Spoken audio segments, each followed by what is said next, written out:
It is Monday morning, and that means it's time to check in with our friend Dax from TMZ to find out some of the most talked about stories that they'll be covering this week.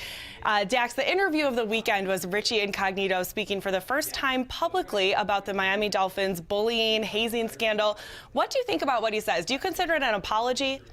Well, here's the deal. So he sat down with Jay Glazer. This was the first time we've ever, heard him really talk about it. And he kind of shifted the blame. He said everyone does this. He says that, it's just kind of the culture inside the locker room of an NFL team that they, will kind of poke fun at people. He said that they use the N-word a lot, whether they're black or white, and then goes on to kind of say, he does kind of feel bad about the situation, that he should have never used the N-word, even though 2 seconds earlier he said that everyone does it.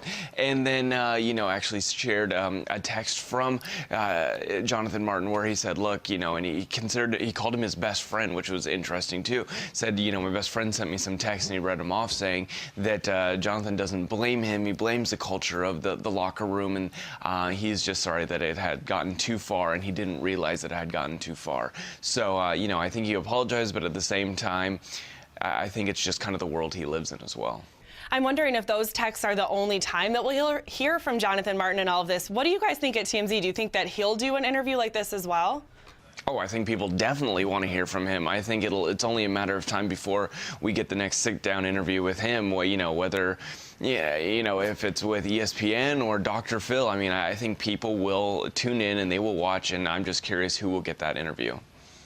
Yeah, we're definitely going to see how it all seems from his point of view. Moving on, we're talking about, of course, Miley Cyrus right now. She was smoking on stage over the weekend, and we mean in the literal sense, not her performance, right, Dax?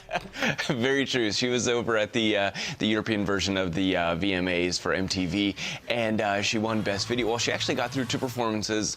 It wasn't too crazy. Then she gets up on stage to accept her award for the Best Video of the Year, and she pulls out a huge joint, lights it up, and starts smoking it right on stage. I'm assuming she's probably not going to get in trouble because the award show was in Amsterdam, but nevertheless, I think it's just one more thing that that Miley Cyrus does that shocks people and gets them talking. So she's kind of the master of PR right now.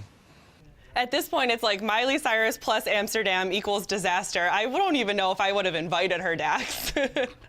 Oh, are you kidding me? This is the best thing that could happen to them. Everyone's talking about them here in the U.S., so it worked out for them. All right. Well, thanks, Dax, again for joining us. As you do every single Monday morning, we will keep up with you on Twitter and Instagram in the meantime between now and our next chat. Thanks so much.